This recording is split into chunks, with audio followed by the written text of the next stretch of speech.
First contact and defiance.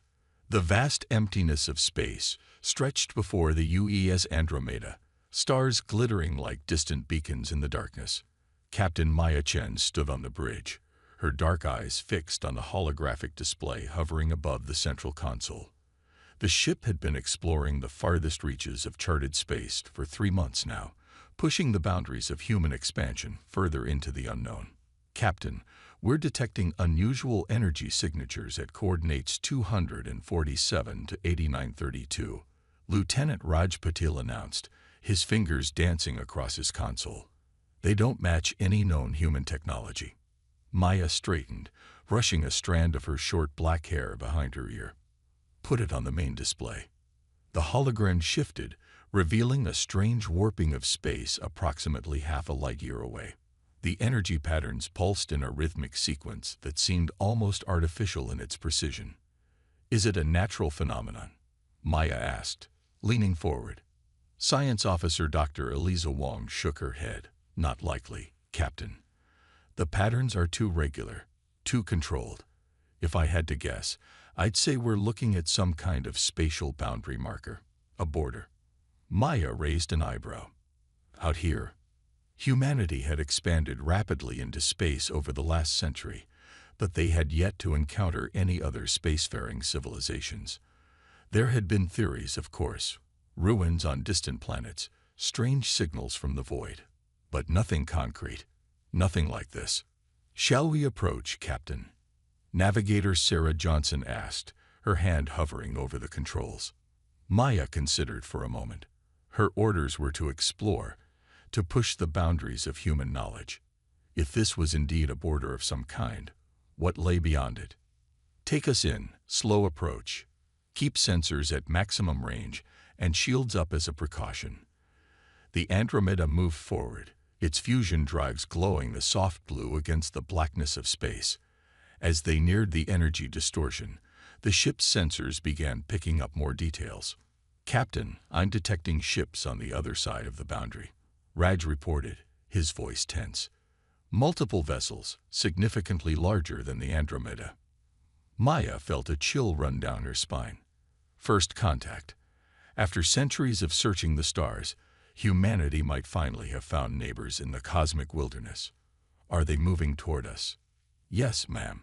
3 vessels have altered course to intercept. Their speed suggests advanced propulsion technology. Maya nodded, keeping her expression calm despite the adrenaline coursing through her veins. All hands to alert status.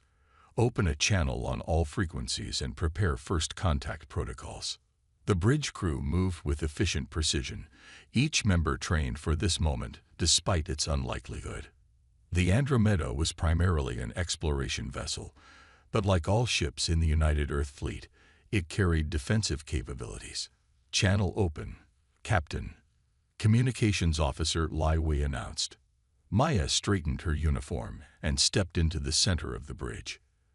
This is Captain Maya Chen of the United Earth ship Andromeda. We are an exploration vessel from Earth, approaching in peace. We seek communication and mutual understanding. For several tense moments, there was no response. Then the main screen flashed, and an alien face appeared. The being had elongated features, with pale green skin that seemed almost translucent. Its eyes were large and entirely black, lacking visible pupils. A ridge of small bone-like protrusions ran from the top of its head down to where a human nose would be, and its mouth was a thin line that barely moved as it spoke. Human vessel, the alien said in perfect English, making Maya's eyes widen in surprise. You have violated the sovereign territory of the Galactic hegemony. This sector has been under hegemony control for 12,000 stellar cycles. Your presence is unauthorized and illegal. Maya maintained her composure, though questions raced through her mind. How did they know English? How long had they been observing humanity? We apologize for any inadvertent violation, she replied diplomatically. We were unaware of your presence or your territorial claims. We are explorers seeking peaceful contact with other civilizations. The alien's expression remained unchanged, but something in its posture seemed to stiffen. The hegemony has been aware of your species for some time. Your primitive technological development did not warrant formal contact. Until now, you have remained within your designated developmental zone. Maya felt a flash of indignation at the dismissive tone, but she kept her voice level. We would be interested in establishing diplomatic relations with the hegemony. Perhaps we could arrange a formal meeting. That will not be necessary, the alien replied. You will return to your developmental zone immediately. The hegemony does not negotiate with lesser species. You have one standard rotation to comply, or your vessel will be destroyed as a warning to others of your kind. The transmission cut off abruptly, leaving the bridge in stunned silence. Well, Maya said after a moment, that was rather rude. A nervous chuckle rippled through the bridge crew, breaking some of the tension. Captain, the alien vessels are maintaining position approximately 50,000 kilometers from our current location, Raj reported.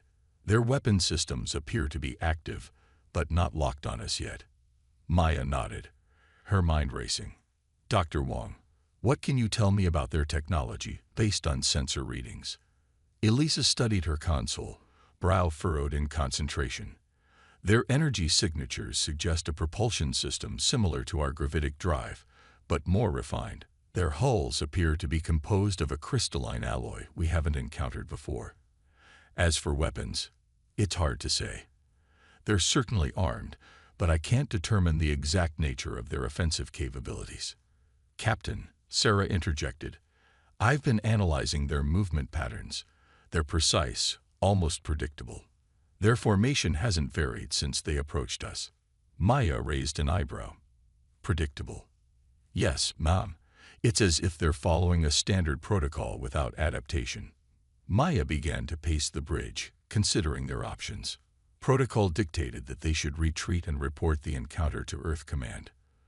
But something about the aliens' dismissive attitude rankled her. They'd been watching us, she mused aloud, keeping us in a developmental zone like animals in a zoo. And now they expect us to scurry away at the first sign of displeasure. Ma'am, they did threaten to destroy us, Lai pointed out nervously. Maya smiled, a gleam in her eye that her crew had come to recognize. And sometimes fear. Yes, they did. Very loudly and clearly, in perfect English, almost as if they wanted to make absolutely sure we understood the threat. She turned to her tactical officer. Lieutenant Parker, if they wanted to destroy us, could they have done so already? Lieutenant Emma Parker considered the question.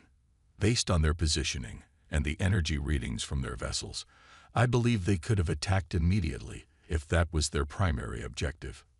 So they're posturing, Maya concluded, trying to intimidate us into retreat without actually risking conflict. Or they're giving us a chance to comply with their laws, Elisa suggested cautiously. Maya nodded. Perhaps. Either way, I don't think they know as much about humans as they'd like us to believe. She tapped her comm badge. Engineering, this is the captain. How quickly can you modify our sensor array to emit a focused tachyon pulse? Chief Engineer Victor Petrov's gruff voice came through the speaker. A tachyon pulse? What for, Captain? A little experiment, Chief. I want to probe their shields without appearing directly aggressive. There was a pause. Give me 30 minutes, Captain. You have 15, Maya replied, closing the channel. She turned to her crew. Here's what we're going to do. Lieutenant Parker, prepare a series of micro-jumps, random pattern, to be executed on my command. Dr. Wong, I want a complete analysis of their shield harmonics as soon as the tachyon pulse makes contact. Lieutenant Patel, monitor their communications frequencies for any internal chatter our encounter might have generated. Captain, Lai said hesitantly, are you sure this is wise? We're significantly outgunned. Maya's expression softened slightly. I understand your concern, Lai, but think about what just happened. An advanced alien civilization has been watching humanity, containing us without our knowledge. They've decided our fate without consultation or respect. If we retreat now, we establish a precedent that humans can be frightened into compliance with a single threat. She looked around at her crew, meeting each person's eyes. I'm not suggesting we fight a war we can't win, but I am suggesting that we show these hegemony representatives that humans don't scare easily, and we don't accept arbitrary limitations on our growth. If they've been watching us, they should know that already. 15 minutes later, the Andromeda executed its plan. The tachyon pulse, harmless but informative, washed over the hegemony vessels. Before they could respond, the human ship performed a series of short, unpredictable jumps, appearing at different coordinates around the alien formation. Their shields are adapting, Dr. Wong reported excitedly. But I've got what we need. Their shield frequencies operate on a predictable mathematical progression. They're transmitting again, Lai announced. The alien face reappeared on screen, black eyes now narrowed in what Maya interpreted as anger. Your provocative actions will not be tolerated. This is your final warning. Maya smiled pleasantly. I apologize for any misunderstanding. We were merely conducting standard exploratory maneuvers to better understand our environment. It's a human characteristic, curiosity. Sometimes it gets the better of us. The alien seemed momentarily taken aback by her casual response. Your primitive displays do not impress the hegemony. You will depart immediately.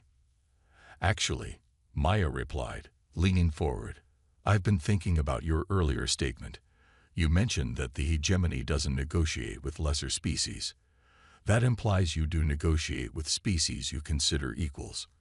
I'm curious, what criteria do you use to determine a species' status? The alien's mouth twitched in what might have been surprise. This discussion is irrelevant. Comply or face destruction. It seems quite relevant to me, Maya countered. After all, if we're going to establish a long-term relationship between humanity and the hegemony, understanding your social hierarchy is important. There will be no relationship, the alien stated flatly. Maya's smile widened. I think you'll find that humans are rather persistent when it comes to making new friends. In fact, I'd like to propose a meeting between your representatives and mine, perhaps aboard your vessel, as a gesture of our trust. For the first time, the alien appeared genuinely confused.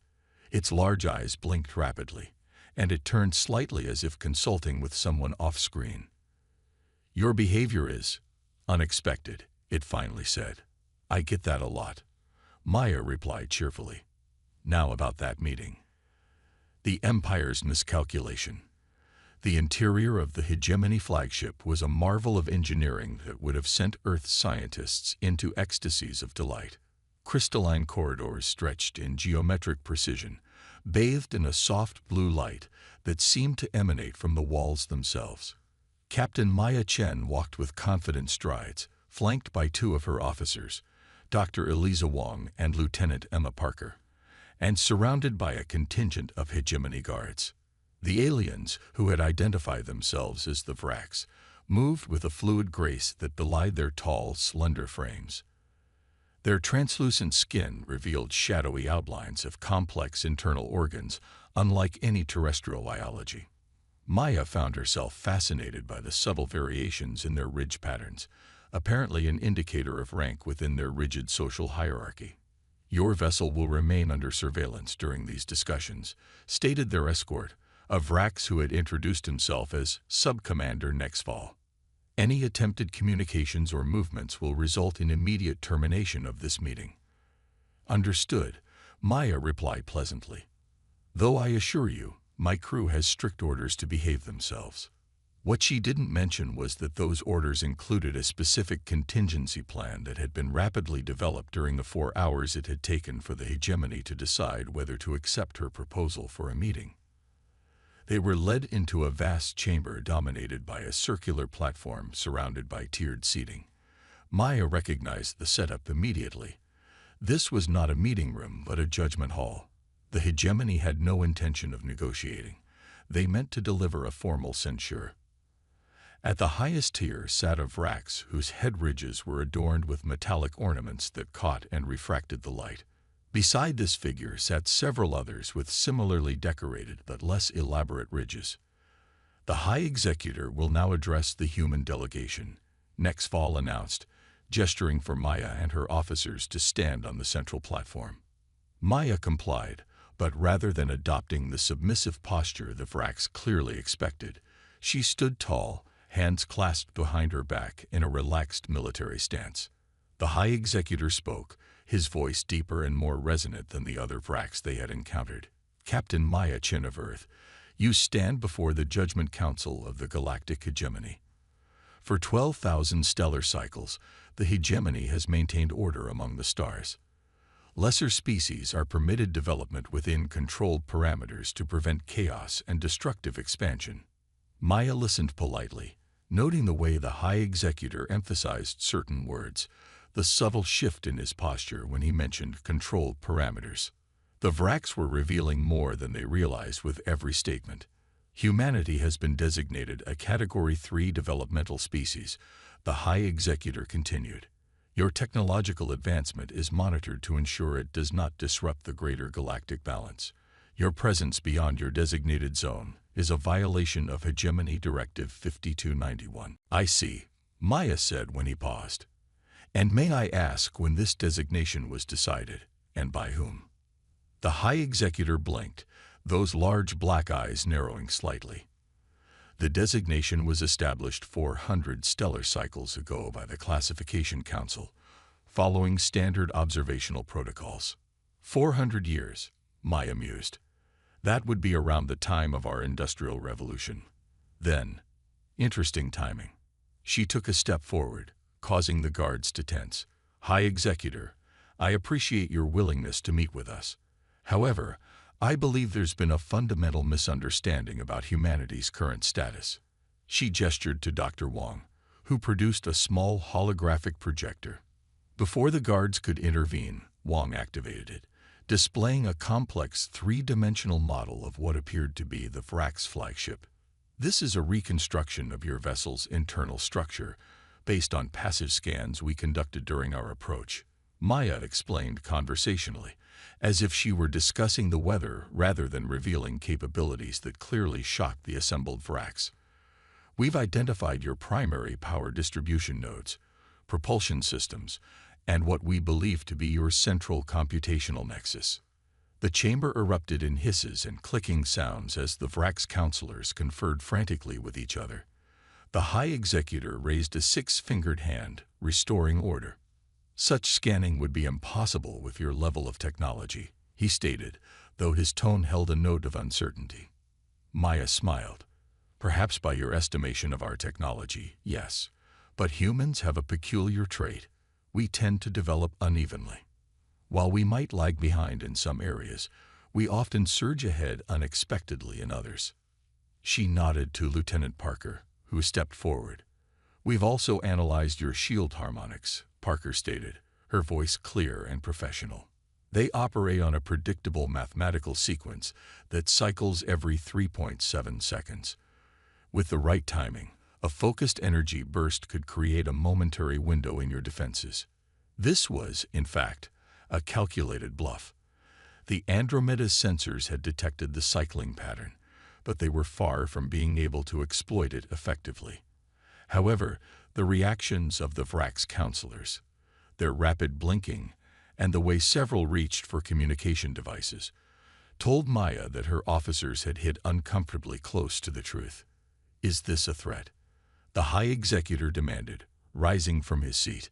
Maya kept her expression mild. Not at all. It's an exchange of information between potential allies. You've been studying us for centuries. It seems only fair that we share some observations of our own. She paused, letting the tension build before continuing. High Executor, the hegemony has clearly established an impressive interstellar civilization. We admire your achievements. However, your assessment of humanity is based on outdated information. In the last century alone, our technological development has accelerated exponentially. As if on cue, her communication device chimed. Maya had set this up before leaving the Andromeda, a perfectly timed interruption that would add weight to her next statement. Ah, it seems our reinforcements have arrived, she said, making a show of checking the device. You see, When we realized we might have encountered an advanced civilization, we sent a quantum entanglement message to Earth. Standard procedure, you understand. This was true, though the reinforcements were still days away. The Andromeda had indeed sent a message using humanity's newest communication technology, one that the hegemony might not have known humans possessed. The High Executor's composure cracked slightly. Quantum entanglement communication is a restricted technology. Category 3 species are not permitted. Yes, about that classification. Maya interrupted smoothly. I believe it requires revision. Humanity hasn't been confined to our solar system for nearly 70 years now. We have colonies on 17 extrasolar planets and mining operations in 26 star systems. She gestured around the chamber. We don't seek conflict with the hegemony. In fact, we see tremendous potential for mutual benefit through diplomatic and trade relations, but those relations must be based on mutual respect, not arbitrary restrictions based on outdated assessments. A new voice spoke from one of the lower tiers, a female Vrax with elaborate mathematical patterns etched into her head ridges. High Executor, logic suggests we should reevaluate. If the humans possess quantum entanglement communication and advanced scanning capabilities, they have already surpassed several Category 2 civilizations. The High Executor's ridge patterns darkened in what Maya interpreted as displeasure. Counselor Tevron, this is not the appropriate forum for. Actually, Maya interjected, I find Counselor Tevron's perspective refreshing. Perhaps she would be an excellent liaison for establishing formal diplomatic relations between our peoples. This calculated statement had the desired effect of creating visible division among the counselors. Several nodded in agreement while others bristled at the human's presumption. Before the High Executor could respond, alarms began blaring throughout the chamber.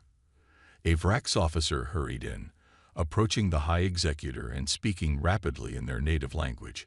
A series of clicks, hisses, and modulated tones. Maya maintained her composed expression, though internally she was concerned. This wasn't part of her plan. The High Executor rose, his black eyes fixed on Maya. 3 vessels have emerged from faster-than-light travel at the border of this sector. They claim to be human ships responding to a distress call from the Andromeda. Maya couldn't hide her surprise. The reinforcements shouldn't have arrived for at least another 5 days. Either Earth Command had developed even faster ships than she knew about, or someone else had been monitoring this region of space. Seizing the opportunity, she nodded as if this were exactly what she'd expected. As I mentioned, we sent a message when we encountered your border.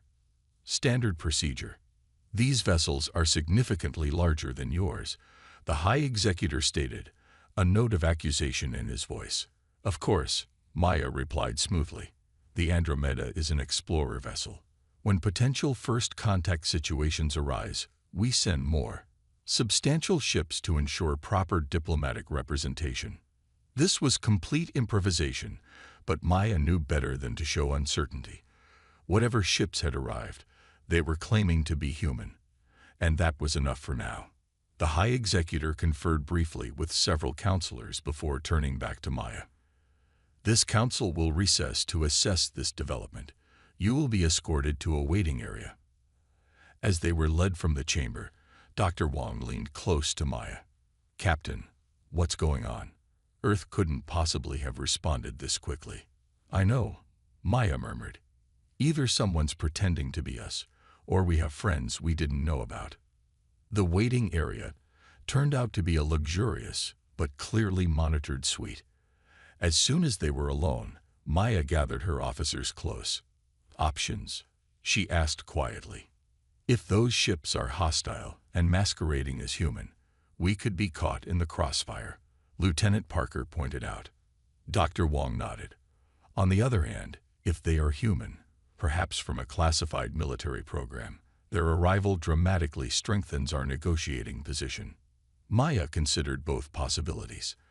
I think we proceed as if they're friendly until proven otherwise. The hegemony's reaction tells me they're concerned. They didn't immediately dismiss these new arrivals as a threat they could easily handle. 3 hours later, They were summoned back to the council chamber. The atmosphere had changed noticeably.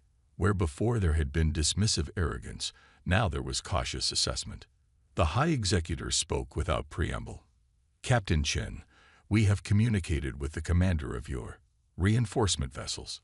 Their technological capabilities exceed our initial assessment of human development. The Hegemony Classification Council has been convened to reassess humanity's status." Maya nodded, maintaining her diplomatic demeanor while internally celebrating this shift. "We appreciate the Hegemony's willingness to adapt to new information. This speaks well for our future relations. The Council has granted permission for one of your reinforcement vessels to dock with this station," the High Executor continued. "Their commander will join these discussions." Maya felt a flutter of anxiety. She had no idea who was about to walk through that door, or what their agenda might be, but she kept her expression confident as they waited. Minutes later, the chamber doors opened, and a tall, gray-haired man in a uniform Maya didn't recognize strode in. His insignia suggested high rank, but the design was unlike any United Earth Fleet uniform she'd seen. The newcomer bowed formally to the council before turning to Maya with a smile that didn't quite reach his eyes. "Captain Chen. Admiral James Erickson, United Earth Defense Fleet. Your message was received with great interest." Maya managed to hide her confusion. There was no United Earth Defense Fleet, at least not officially, but she recognized a cue when she heard one. "Admiral," she acknowledged with a crisp nod. "Thank you for your prompt response." Erickson turned to address the council. "High Executor, members of the Hegemony Council, I bring greetings from Earth. While we regret the circumstances of our first official contact, we look forward to establishing peaceful relations between our civilizations." What followed was a masterclass in diplomatic negotiation. Admiral Erickson, whoever he really was, presented data on human technological capabilities that Maya knew to be exaggerated, but not by as much as she might have expected. He spoke of Earth's defensive capabilities, its industrial capacity, and its rapid expansion with a calm authority that clearly impressed the Vrax counselors. By the time the session concluded 6 hours later, the Hegemony had agreed to formal diplomatic recognition of humanity as a Category 2 civilization, with provisional rights to navigate designated trade corridors through Hegemony space. As they walked toward the docking bay, where a shuttle waited to return them to the Andromeda, Maya finally had a moment alone with the mysterious admiral. "United Earth Defense Fleet?" she questioned quietly. Erickson's smile was more genuine this time. "Unnecessary fiction, Captain.